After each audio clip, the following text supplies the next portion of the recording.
Ma'am. घरी बनवता की विकत आणता? विकत आणतो.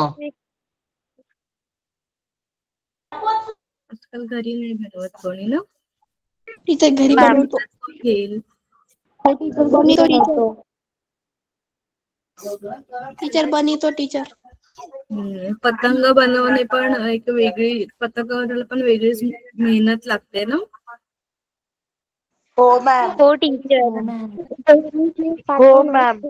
बनला तर बनला चांगला, नाही तर मग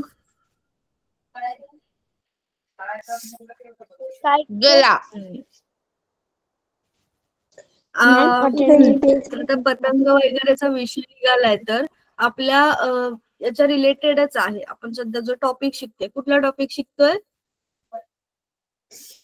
परिसंस्था.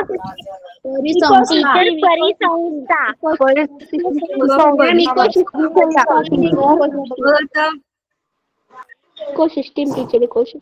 मग मला सांगा, जे आता आपण परिसंस्था वगैरे शिकतोय त्याचा आणि पतंगाचा काही संबंध आहे का? तुम्हाला वाटतं त्यांचा काही संबंध आहे?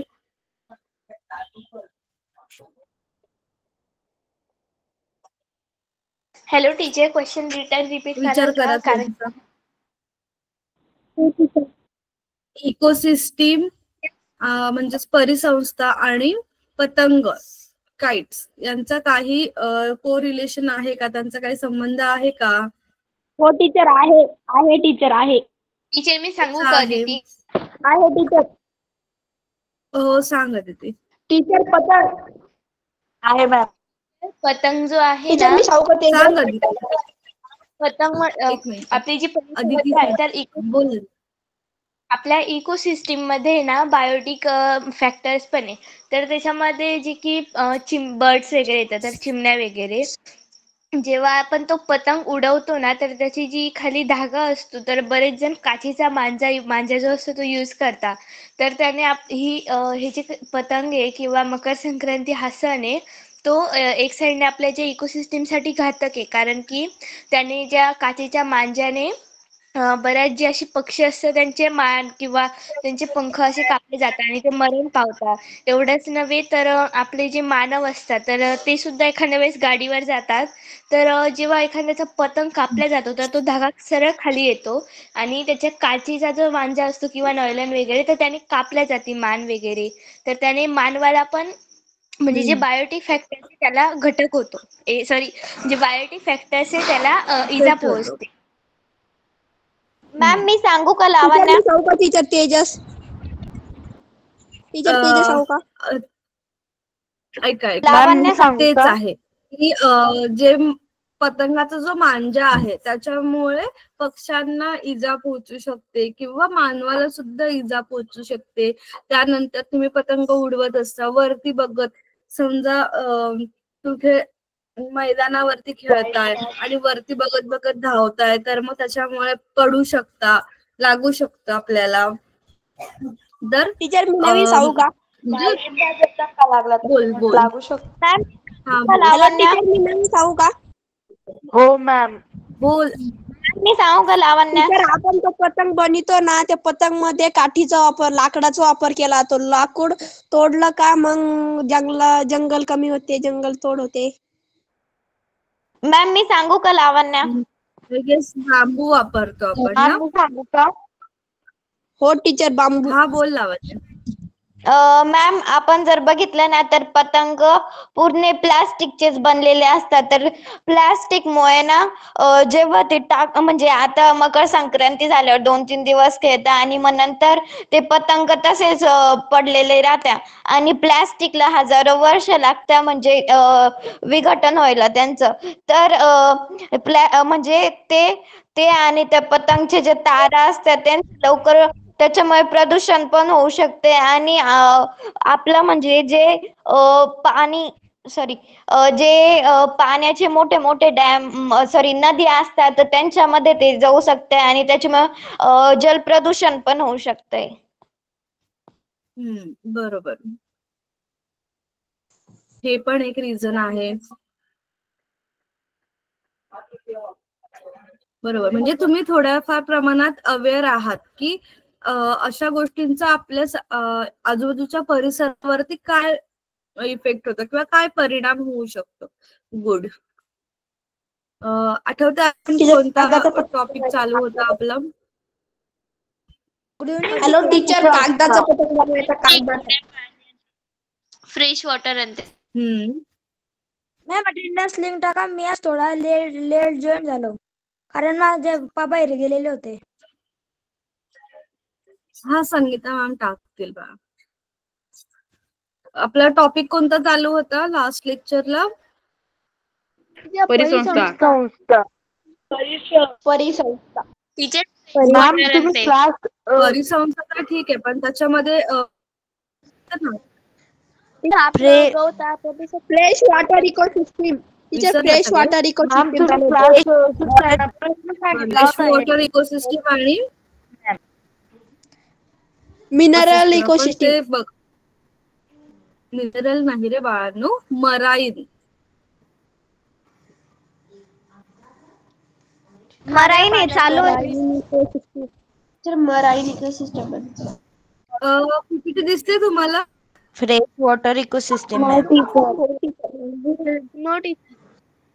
टीचर, फ्रेश वॉटर इकोसिस्टीम झालं होतं. Teacher fresh water marine ecosystem चालू होतं मॅम. मराईन इकोसिस्टीम आहे. ते काय आहे? Marine. Marine ecosystem. Very good.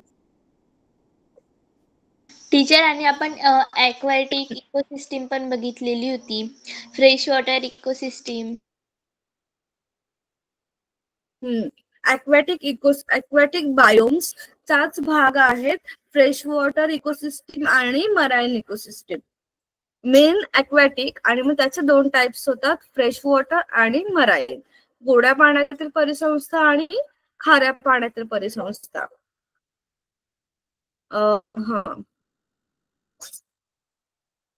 त्याच्यामध्ये आपण काहीतरी पॉइंट बघत होतो. हा, आपण गोड्या पाण्यात आढळणाऱ्या उत्पादक वनस्पती बघितला. जे प्रोड्युसर्स होत्या त्या वनस्पतींचे फोटोज वगैरे आपण बघितले. ठीक आहे. त्यानंतर त्याच्यामध्ये आढळणारे जे प्राथमिक भक्षक आहेत, जे पाण कीटक आहेत, म्हणजे पाण्यावरती आढळणारे जे कीटक आहेत, गोगलगाय, अॅनालिड्स म्हणजे सरपटणारे जे प्राणी आहेत ते सगळे. द्वितीय भक्षक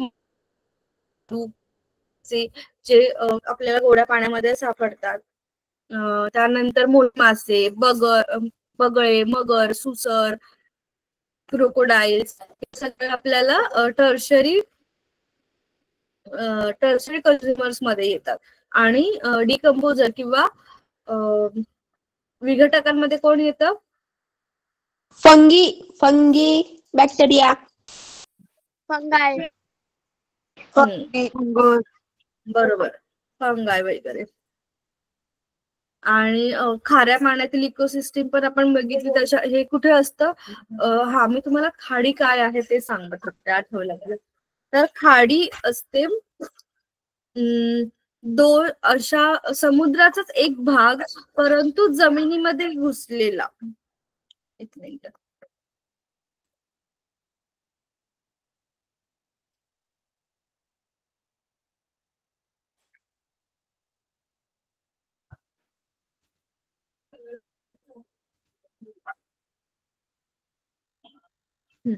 तुम्ही सगळ्यांनी भारताचा नकाशा बघितलाय ना?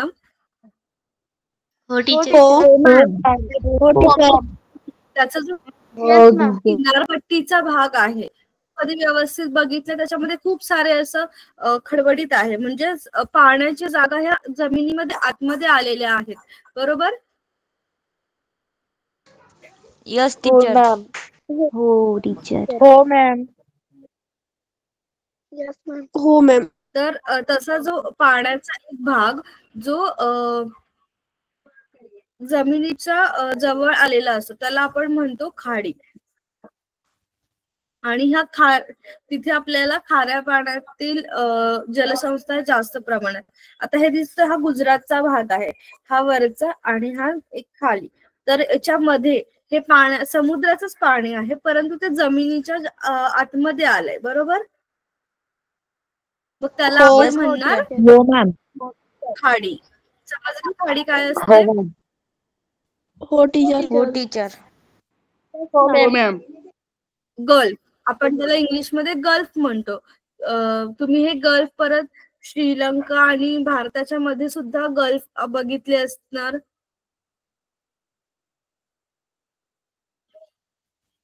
आठवतंय का भारताचा नकाशा मुलांनो? हो मॅम. हो मॅम.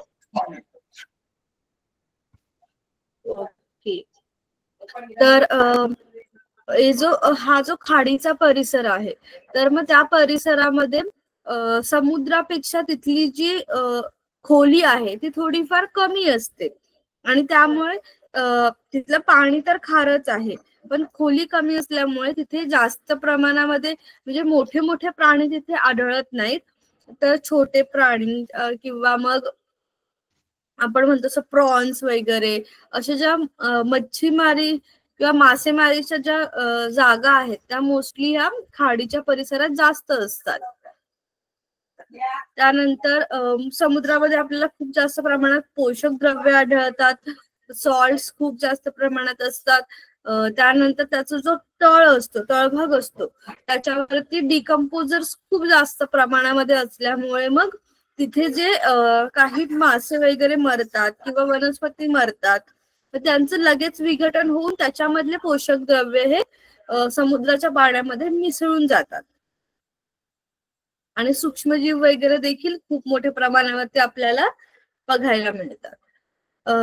तर आपण बघणार होतो सागरी परिसंस्थेमध्ये मानवी हस्तक्षेपामुळे ज्या काही दुर्घटना घडल्या त्या माहिती तुम्हाला. एखादं जहाज तेलाचं जहाज असतं ते पलटी होतं किंवा त्याच्यामधून तेल गळती होते, त्यामुळे मग समुद्राच्या सरफेस वरती सुद्धा आग लागू शकते. त्यानंतर ते गळालेल्या तेलामुळे तिथल्या जे काही जैविक संपत्ती आहे, मासे वगैरे आहेत त्यांच्यावरती म्हणजे त्यांना मृत्यूला सामोरं जावं लागतं. ते मासे खूप मोठ्या प्रमाणात मरतात.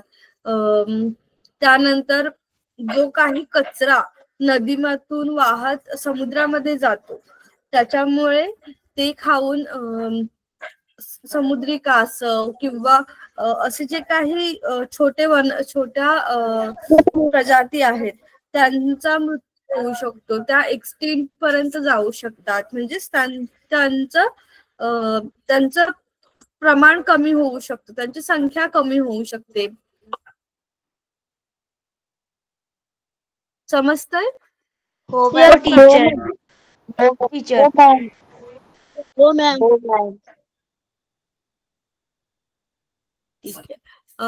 नेक्स्ट पॉइंट आहे, ही इमेज बघून तुम्हाला काय वाटतंय? मॅम तिथं जमीन पूर्ण पाणी नसल्यामुळे पूर्ण सुकून गेली. दुसऱ्या साईडला संपूर्ण म्हणजे हिरवट भाग आहे. टीचर याचा मिनिंग सांगू का मी? पाणी द्यायला म्हणून त्यात आहे ना भेगा पडल्या आहे. एक मिनिट जागृती याचा मिनिंग मी सांगू का? टीचर म्हणजे ज्या वर्षी दुष्काळ पडतो ना त्या वर्षी जमिनीला तडे जातात आणि ज्या वर्षी व्यवस्थित पद्धतीने पाणी पडतो त्या वर्षी बागायत असते. जमीन आहे ना तिथे पोल्युशनमुळे ते झाड जळलेले आहे त्यामुळे पाऊस नाही पडले. दुष्काळ. अजून दुसरं कोणी? मॅम तिथं पाऊस पडलेला नाहीये ना त्यामुळे जमिनीवर तडे पडले. पाऊस पडले नाही आणि बाजूला साईडला पाऊस म्हणजे असं. मॅम हे दोघी चित्र म्हणजे जॉईन आहे का मॅम? मॅम तिथे दुष्काळ आहे त्यामुळे ते तर बाजूला मॅम तिथे पाऊस दुष्काळ आहे पडला त्यामुळे असेल त्या त्यामुळे झाडाला बघताय लाईट मॅम. नाही राहिली आणि त्या झाडाला नुसते काड्या काड्या दिसत आहेत. मॅम एकाकडे दुष्काळ पडलेला आहे आणि दुसरीकडे त्या झाडांना छान ऊन भेटलेलं आहे, पाऊस भेटलेला आहे, त्यामुळे ते टवटवीत आणि असे चांगले आहेत, हिरवेगार दिसत आहेत. आणि एकीकडे दुष्काळ पडलेला आहे, पाऊस नाही पडलेला, झाडांना चांगलं आपण म्हणतो फवारणी वगैरे ते केलेलं असतं ते चांगलं मिळालेलं नाहीये, म्हणून ते सुकट वगैरे झालंय आणि जमिनीले तळे गेलेले आहेत. आणि मॅम जे फर्स्ट चित्र दिसतंय ना तर त्याच्यामध्ये ना अजैविक घटक आहे ना हे भेटलेले नाहीये त्यांना, आणि दुसऱ्या चित्रामध्ये अजैविक घटक हे भेटलेले, त्याच्यामुळे दुसरं चित्र हे टवटवीत दिसतंय. ओके. हो मॅम. मी तुम्हाला सांगते, पाऊस पडला. एका साईडला ज्या साईडला काहीच नाहीये म्हणजे पूर्ण दुष्काळ किंवा पूर्ण आपल्याला झाडं वगैरे सुकलेली दिसतात, तर त्याचं रिझन आहे की जे इन्सेक्ट्स आहेत, इन्सेक्ट्स म्हणजे भुंगे, मधमाशी, छोटे छोटे जे कीटक आहेत जे पॉलिनेशन करतात. पॉलिनेशन म्हणजे काय, किंवा परागीभवन करणारे कीटक नष्ट झाल्यामुळे मग अशी अवस्था येते.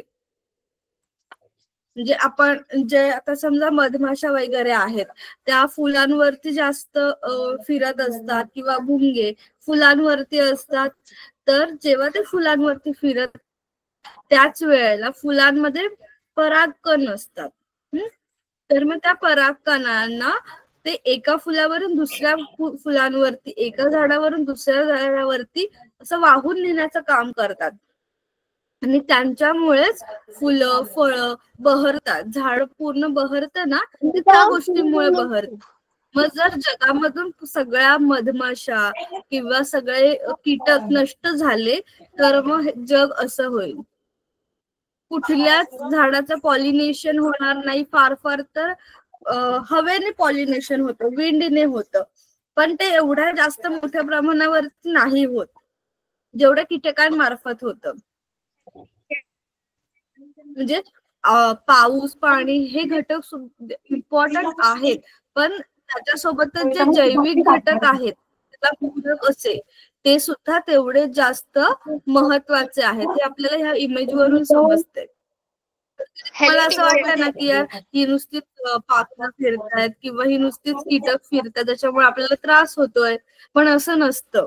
जेवढे ह्या जगासाठी माणूस इम्पॉर्टंट आहे तेवढाच इतर सगळे प्राणी पक्षी सुद्धा इम्पॉर्टंट आहेत. हा बोला दीदी.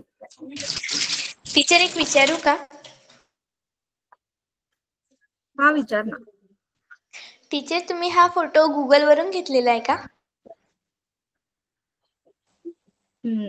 कारण टीचर आम्ही ना कारण की टीचर आम्ही आता जे शैक्षणिक सप्ताह येतो ना, म्हणजे साधारणतः ऑगस्ट 15 ऑगस्टच्या दरम्यान, तर तेव्हा मी ना एक प्रोजेक्ट घेतलेला होता, इफेक्ट्स ऑफ ट्रीज कटिंग का काहीतरी, आणि effects of don't cutting trees असं काहीतरी होतं. तर त्याच्यामध्ये पण मी याच फोटोची प्रिंट काढून ना चिपकवली होती, म्हणजे त्याचे 2 भाग केले होते आणि त्याला चिपकवलं होतं. तर त्याच्यामध्ये माझा फर्स्ट नंबर आला होता, म्हणजे इन्व्हायरमेंट टॉपिक दिलं होतं आम्हाला.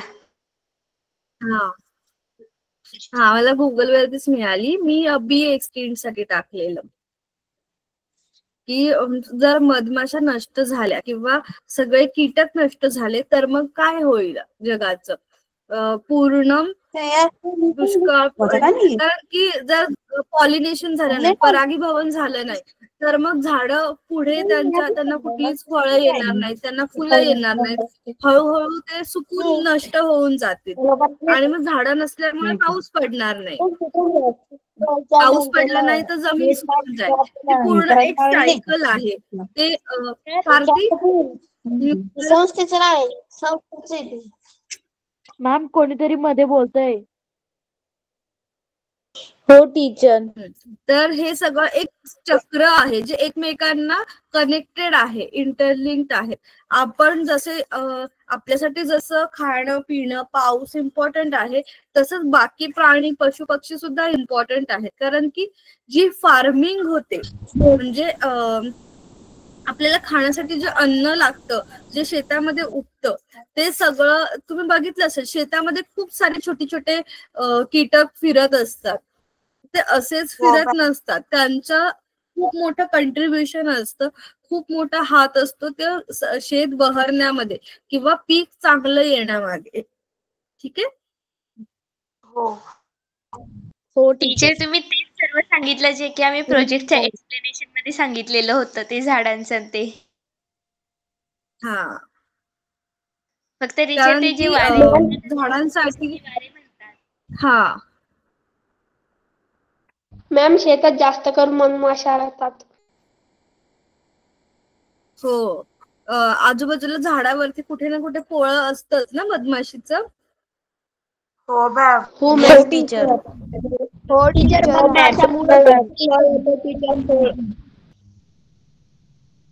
टीचर मधमाशी ठीक आहे, नसती बोला. शेती चांगली होतीच नाही. आणि टीचर आम्हाला तो प्रोजेक्ट करायमध्ये ना खूप अटी दिलेल्या होत्या. म्हणजे त्याने आपलं जे इन्व्हायरमेंट आहे ना त्याला थोडा सुद्धा म्हणजे नुकसान नाही झालं पाहिजे. ते प्रदूषणाचं पण नाही झालं पाहिजे आणि आपण त्याचे पानं वगैरे पण नाही तोडायचे. हो, मधमाशीची सुद्धा शेती होते माहिती तुम्हाला. हो मॅम. हो मॅम. माहिती. हो टीचर. माहिती आहे. हो मॅम. अशा लाकडी डब्यांमध्ये असतं टीचर.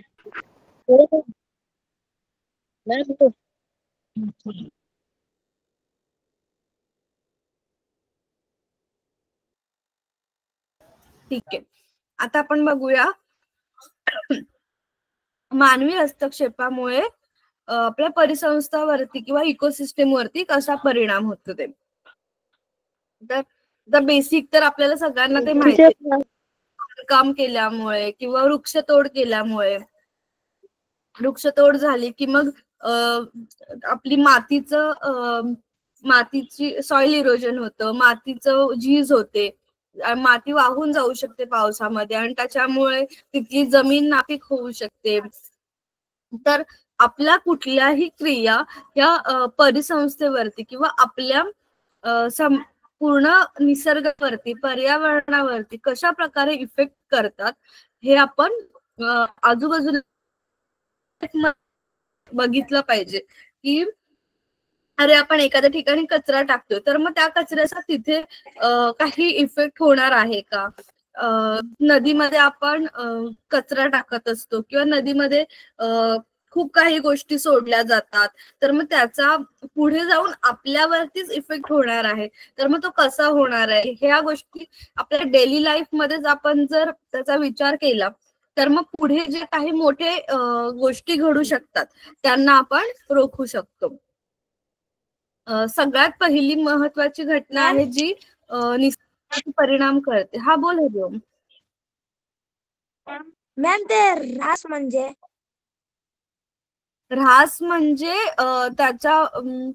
त्याच्यामध्ये त्याला डॅमेज होणे किंवा त्याच्यामध्ये कमी होणे, त्याची जी परिसंस्था म्हणजे काय, आता सगळे जे आजूबाजूचे प्राणी आहेत वनस्पती आहेत त्यांचं प्रमाण कमी होत जाणे, त्यांना कुठल्या ना कुठल्या प्रकारे नुकसान पोहोचणे, हानी पोहोचणे म्हणजेच ऱ्हास. टीचर पाणथळ म्हणजे काय? काय पाणथळ म्हणजे काय? पाणथळ म्हणजे एखादी नदी किंवा पाण्याची एखादी जागा ज्याच्यामध्ये वनस्पतींची संख्या जास्त असते आणि ती जास्त खोल नसते. ठीक आहे, ती समजा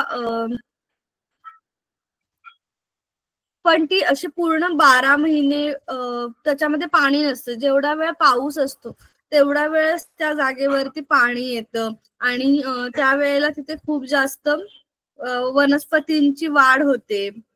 अशी जागा पाणथळ. Okay teacher. Okay ma'am.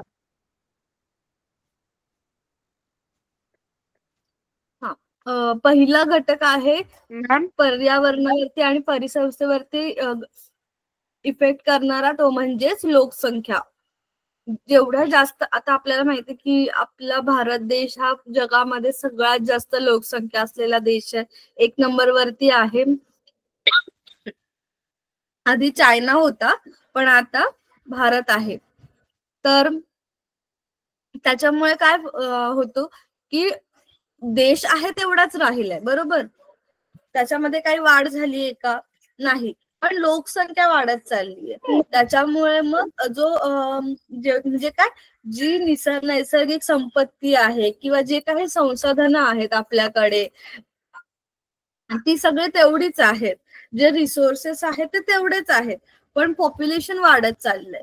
त्यामुळे मग असलेल्या गोष्टींवरती, नैसर्गिक संपत्तीवरती ताण येत जातो, त्याचा अतिवापर व्हायला लागतो आणि मग हळूहळू ते त्यांच्या रिसोर्सेस संपण्याकडे आपण चाललेलो आहोत. त्यामुळे मग लोकसंख्या नियंत्रण हे खूप महत्वाचं आहे, कारण की आपण ह्युमन्स हे कन्झ्युमर मध्ये येतो, बरोबर.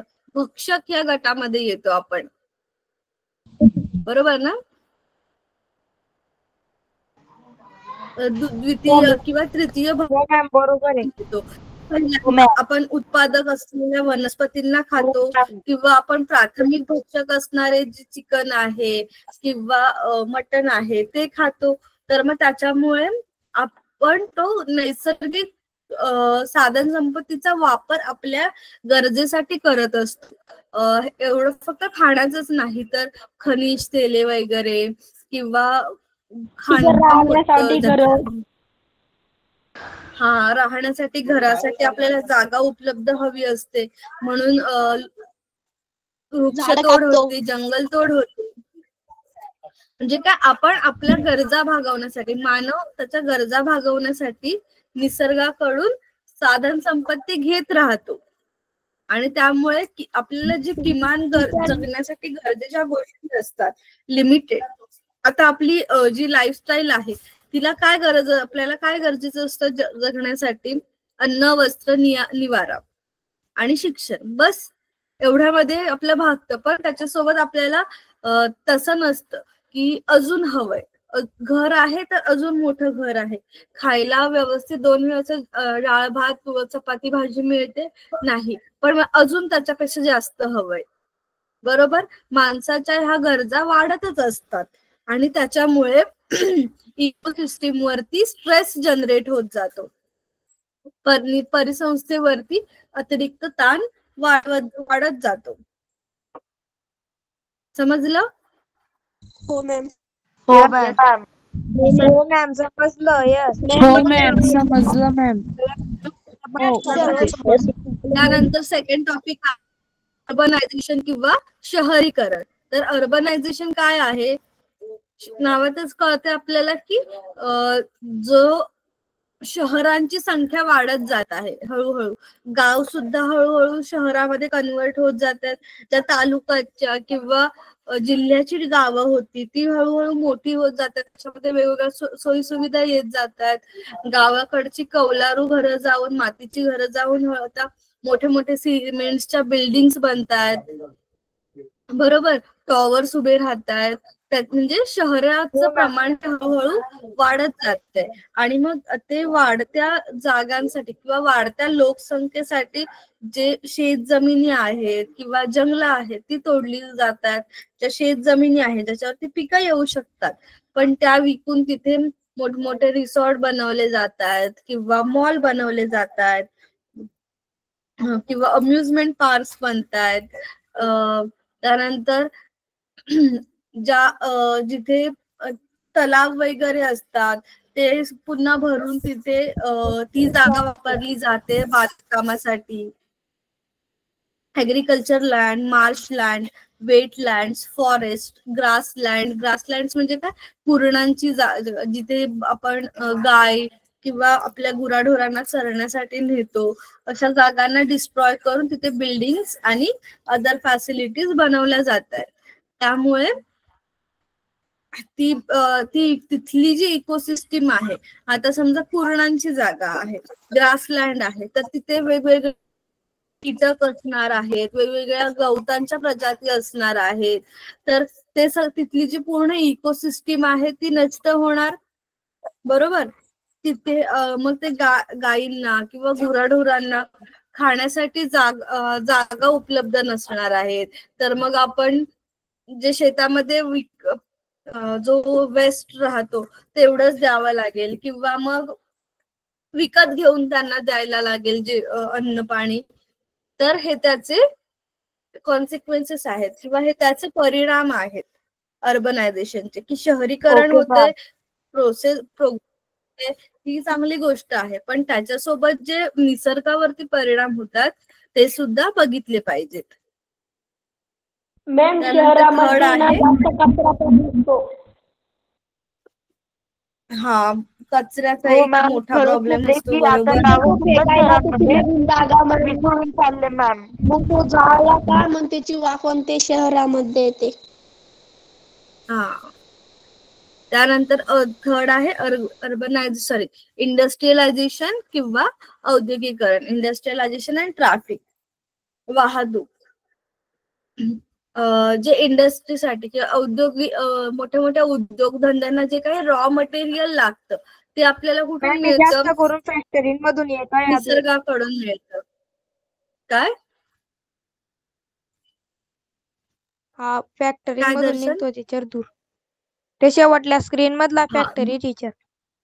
मॅम हा, धूर तर आहे, पण त्यांना आधी त्यांना जो मेन रॉ मटेरियल लागतं, कच्चा माल लागतो, इंधन लागतं, तर मग ते सगळं आपल्याला त्यांना कुठून मिळतं?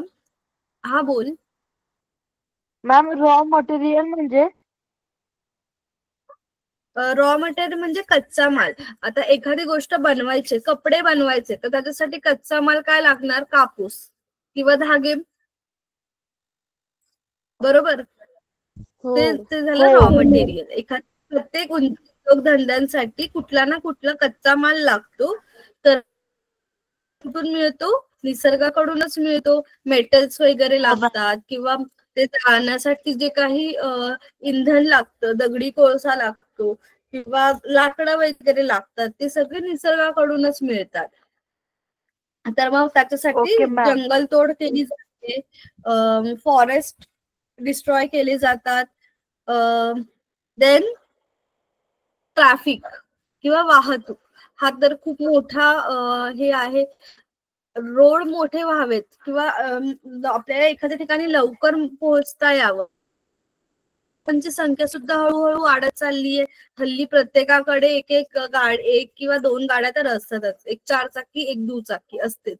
तर मग त्याच्यासाठी रोड्स मोठे हवेत, म्हणून मग जंगलांमधून किंवा अशा काय सायकल हा, सायकल्सचा एवढा प्रश्न येत नाही बा, पण ज्या मोठ्या मोठ्या गाड्या आहेत त्यांना जाण्यासाठी प्रॉपर रोड लागतात. तर मग ते रोड बरेच तुम्ही बघितलं असेल की जंगलामधून जातात किंवा पाणथळ जागांमधून जात असतात आणि रेल्वे पण असतात. आपल्याला कुठे पोहोचायचं म्हटल्यावरती कुठल्या ना कुठल्या प्रकारची आपल्याकडे सोय तर असतेच. त्याच्यामुळे जो समजा जंगलामधून रस्ता जातोय, तर मग त्या आजूबाजूच्या परिसरामध्ये राहणारे जे प्राणी पक्षी आहेत त्यांच्यावरती त्याचा इफेक्ट होणार आहे. समजा चुकून ते रस्त्यावर आले तर मग त्यांचा ऍक्सिडेंट वगैरे होऊ शकतो. त्यानंतर त्यांना अन्न पाणी शोधण्यासाठी जर रस्त्याच्या पलीकडच्या भागात म्हणजे पलीकडच्या साईडला जंगलात जायचं असेल तर रस्ता त्यांच्यासाठी ते नवीन गोष्ट आहे. तर मग त्यामुळे त्यांना काही त्रास होऊ शकतो. थोडक्यात काय, आपल्या सोयीसाठी म्हणजे आपल्या सोयीसाठी आपण रस्ते बनवले, पण त्याचा परिणाम हा कशावरती होतोय? परिसंस्थेवरती होतोय.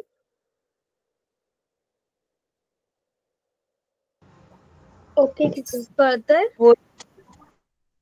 हो टीचर. हो टीचर. हो टीचर. हो टीचर. नेक्स्ट आहे मोठी धरणे. मोठमोठाली धरणे बांधली जातात. मग त्या धरणांसाठी धरणाच्या खालच्या भागामध्ये असणारी जी काही गावं आहेत त्यांना तिथून हलवलं जातं, दुसरीकडे स्थलांतरित केलं जातं. माणसांना तुम्ही तिथून घेऊन जाऊ शकता, पण तिथे असणारे झाडं वगैरे आहेत, झाडांवरती असणारे जे पक्षी आहेत, त्यांचे घरटे आहेत, त्याचा विचार केला जात नाही. मग ते सगळे त्या धरणांच्या पाण्यामुळे मग ती सगळी तिथली जी काही इकोसिस्टीम आहे ती पूर्णतः डिस्ट्रॉय होऊन जाते, त्यांची पूर्ण हानी होते. त्यानंतर नदीच्या प्रवाहात बदल करून नदीचं पाणी वळवलं जातं. ते करताना सुद्धा नदीच्या पात्रामध्ये जे काही मासे आहेत किंवा जे काही जीव राहतात किंवा ज्या वनस्पती आहेत त्यांना हानी पोहोचवली जाते. त्यामुळे तिथल्या ज्या परिसंस्था आहेत त्या नष्ट होऊन जातात. आणि टीचर कधी कधी जे डॅम असतात ना ते फुटून पण जातात. हा, त्यामुळे अजून जास्त आपत्तीमध्ये जातात. ती नैसर्गिक आपत्ती होते.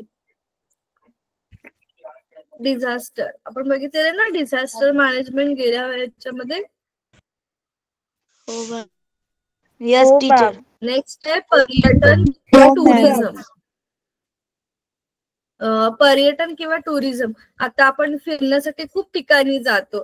कधीतरी असंच एखाद्या जंगलामध्ये वगैरे निसर्ग निरीक्षणासाठी जातो किंवा मनोरंजनासाठी एखाद्या ठिकाणी जातो, धबधबे वगैरे, किंवा देवदर्शनासाठी फिरत असतो.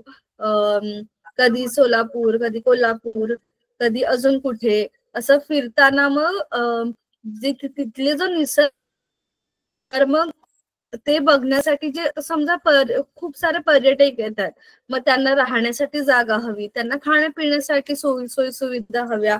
मग त्याच्यामुळे जो तिथली जी स्थानिक परिसंस्था आहे त्याच्यावरती अतिरिक्त ताण येतो आणि त्यामुळे तिथल्या परिसंस्थेची खूप मोठ्या प्रमाणामध्ये हानी होते. त्यानंतर पर्यटक येतात, कचरा करून जातात, त्यामुळे ते जे नुकसान होतं ते तर वेगळंच आहे. तुम्ही जाता ना फिरायला? हो मॅम. हो तेव्हा कधी आजूबाजूचं निरीक्षण केलंय? टीचर आम्ही खूप वेळा गेलोय. हो केलंय. काय आढळतं? निसर्गात नदी पण आहे टीचर. मॅम आम्ही काय बदल जाणवतो तुला?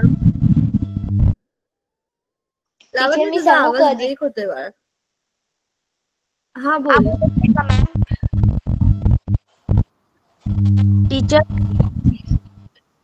टीचर मी सांगू अदिती? टीचर हो, मी सांगू का? हॅलो टीचर मी सांगू अदिती? का? हा सांग अदिती.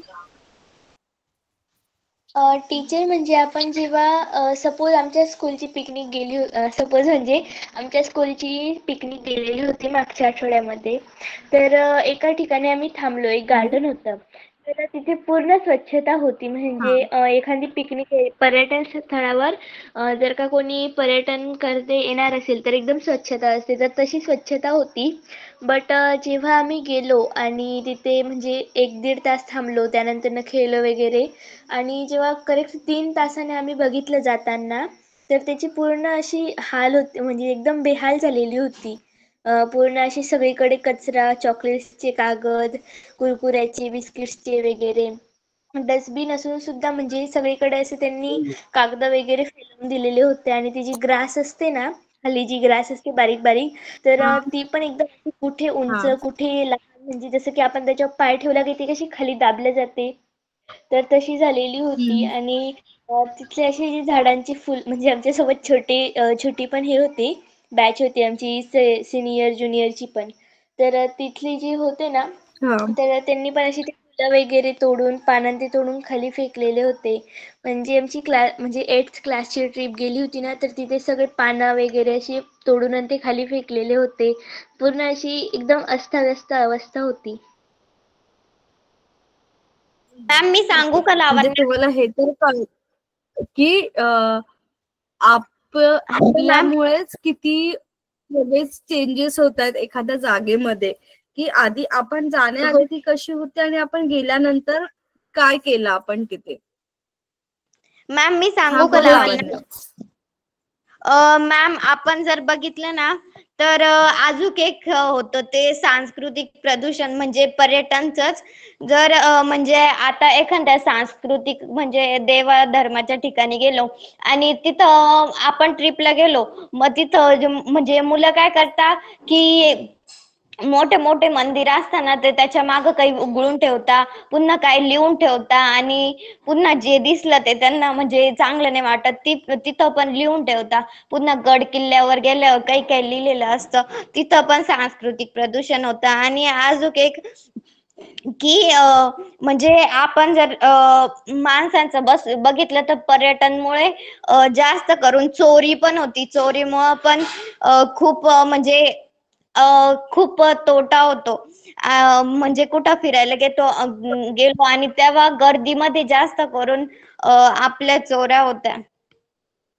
म्हणजे पर्यटनचे टीचर मी सांगू कार्तिक? सांगू हा रागिनी? सांग कार्तिक. सांगू का नेहा? टीचर मी सांगू रागिनी? एक मिनिट, एकेकाने सांगा. कार्तिक सांग. टीचर जे देवदर्शनाचे ठिकाण असतात तिथं जर एखादी नदी असेल तर तिथे लोक फुलं पानं टाकतात त्याच्यात. बरोबर, व्हेरी गुड, चांगलं निरीक्षण टीचर मी केलंय. सांगू रागिनी? हा सांग रागिनी. टीचर आम्ही ना म्हणजे तिथे गणपती बसला होता ना आमच्या शहरात, तर तेव्हा ना ते अयोध्याचं मंदिरासारखं ना गणपतीचं डेकोरेशन केलं होतं आणि तिथं ना नवीन नवीन कार्यक्रम पण होते. तर आमची पूर्ण फॅमिली पण गेली होती बघायला. आणि त्याच्या 10 दिवसानंतर ना आमची एलिमेंटरीची परीक्षा होती, 12 का 13 दिवसानंतर.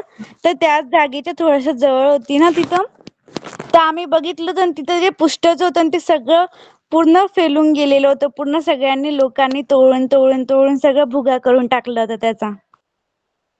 थर्माकोलचं होतं मॅम ते. हो टीचर. थर्माकोल लवकर आमच्या डिस्ट्रॉय स्कूलच्या पण होत शेजारीच नाही, होतं. निसर्गामध्ये तसाच पडून होतं ते. हो टीचर, ते ना आमच्या चाळीसगाव मध्येच झालेलं. तिथे ना म्हणजे पूर्ण 10 दिवस खूप म्हणजे इतके छान छान फंक्शन्स होते ना, सर्व प्रकारचे गायन वगैरे सर्व काही होतं. पण ते लोक अवेअर नंतर आहे ना मॅम. करायला विसरले मी सांगू लोकांना. का तेजस? हा सांग तेजस. मॅम गणपती विसर्जन असताना त्या दिवशी गणपती बुडल्यानंतर दुसऱ्या दिवशी किती पोल्युशन होतं. हो, जे काही निर्माल्य वॉटर असतं ते पोल्युशन होतं, नदीमध्ये वॉटर पोल्युशन. मॅम मी सांगू का? हॅलो टीचर, वॉटर पोल्युशन होतं. हा, म्हणजे थोडक्यात ते तिथल्या स्थानिक परिसंस्थेवरती अतिरिक्त ताण येतो किंवा त्याची हानी होते. मॅम मी सांगू का? हो हा, मॅम. मॅम त्यानंतर आपला एक पॉइंट राहिलेला. हा बोल नेहा. मॅम आपण जेव्हा गणपती विसर्जन करतो ना, मग गणपती पाण्यात असं पूर्ण विरघळून नाही जात मॅम. आपण जेव्हा गणपती विसर्जन केल्याने दुसऱ्या दिवशी जातो ना, तेव्हा म्हणजे गणपती बाप्पाचे हात कुठे, तर सूंड कुठे, तर म्हणजे खालचं त्यांचे अवयव कुठे, असं सगळं पाण्यात इकडे तिकडे झालेलं असतं मॅम. त्यामुळे पण खूप पोल्युशन होतं. बरोबर, ते प्लास्टर ऑफ पॅरिसचे बनलेले असतात आणि त्याच्यामुळे पाण्यामधल्या ज्या परिसंस्था आहेत म्हणजे वनस्पती आहेत किंवा मासे आहेत त्यांच्यावरती त्याचा इफेक्ट होतो. टीचर आणि फक्त आणि पोल्युशन ते असं म्हणू नका, काय इफेक्ट होतो ते पण लक्षात घ्या. आणि टीचर सगळ्यात हो शेवटचा मॅम. पॉइंट आहे युद्धे किंवा वॉर्स. जे काही वॉर्स होतात किंवा युद्ध होतात. आता रिसेंट कुठलं युद्ध झालेलं तुम्हाला आठवतंय? न्यूज मध्ये पण आलेलं. Russia versus Ukraine. मॅम नाही टीचर. हो मॅम. बरोबर, रशिया वर्सेस युक्रेनचं. हो मॅम, रशियावरती याचं झालं होतं युद्ध. रशियाचं. मी पण बघितलं होतं टीचर. जमिनीवरून युद्ध होतात किंवा मॅम, पाण्यावरून युद्ध होतात, वेगवेगळ्या खनिज संपत्तीवरून युद्ध होतात, आर्थिक किंवा राजकीय कारणांमुळे युद्ध होतात. आणि मग युद्धामध्ये बॉम्ब वर्षाव म्हणजे बॉम्ब्स वगैरे एकमेकांवर फेकले जातात, सुरुंग लावले जातात.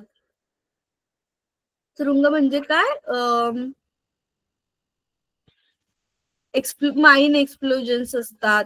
तर त्याच्यामुळे काय होतं, तिथली जी नॅचरल इकोसिस्टीम आहे, माणसांचं नुकसान होतच, पण त्यासोबत तिथली जी जे माणसांची भांडणं आहेत, पण त्या माणसांच्या भांडणामध्ये जो तिथला निसर्ग आहे त्याला त्याचे परिणाम भोगावे लागतात. त्यानंतर त्याच्यामुळे भूकंप किंवा ज्वालामुखी, महापूर, दुष्काळ अशा वेगवेगळ्या ज्या नैसर्गिक आपत्ती येतात, त्यांच्यामुळे सुद्धा नैसर्गिक परिसंस्था आहे ती वेगळ्या परिसंस्थेमध्ये रूपांतरित होते. म्हणजे एखाद्या ठिकाणी जर पूर आला तर मग तिथली परिसंस्था ही भू परिसंस्थामधून जल परिसंस्थामध्ये जाईल, बरोबर. तर मग अशा वेळेस काही परिसंस्थांची त्यांना काही ना काही डॅमेज होतं, पण काही परिसंस्था ह्या तिथल्या पूर्णपणे नष्ट होऊन जातात. म्हणून मग अशा नैसर्गिक आपत्तीच्या स्थितीमध्ये तर आपण काही करू शकत नाही, पण ज्या मानवी आपत्ती आहेत, माणसांमुळे होणाऱ्या आपत्ती आहेत, त्या आपण टाळण्याचा प्रयत्न नक्कीच करू शकतो.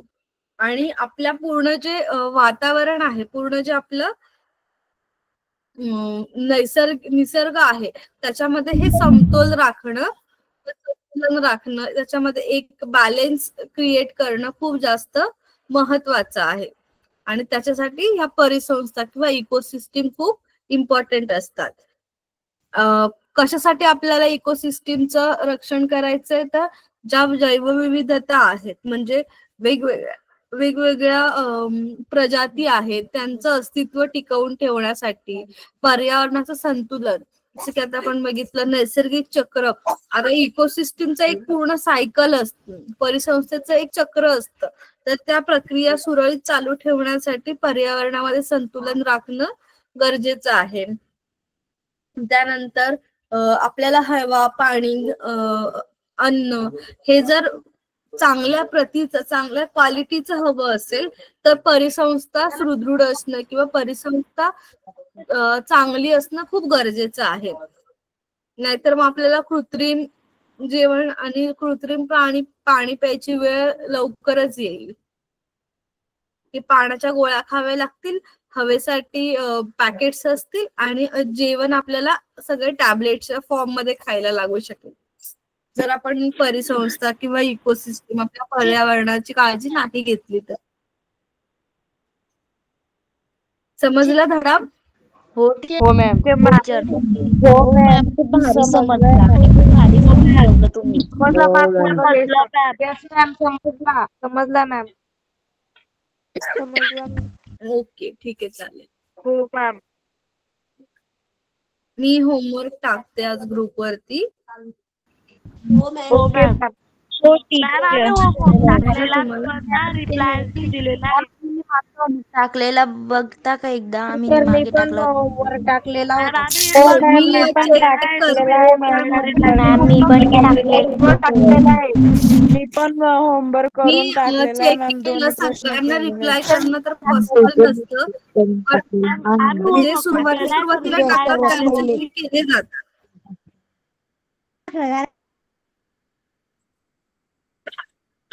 मॅम मी पण होमवर्क करून टाकलेला आहे. मी पण टाकलेला आहे. हा, तुमचं बऱ्यापैकी सगळ्यांनी टाकलेला आहे. टीचर मी नाव टीचर टीचर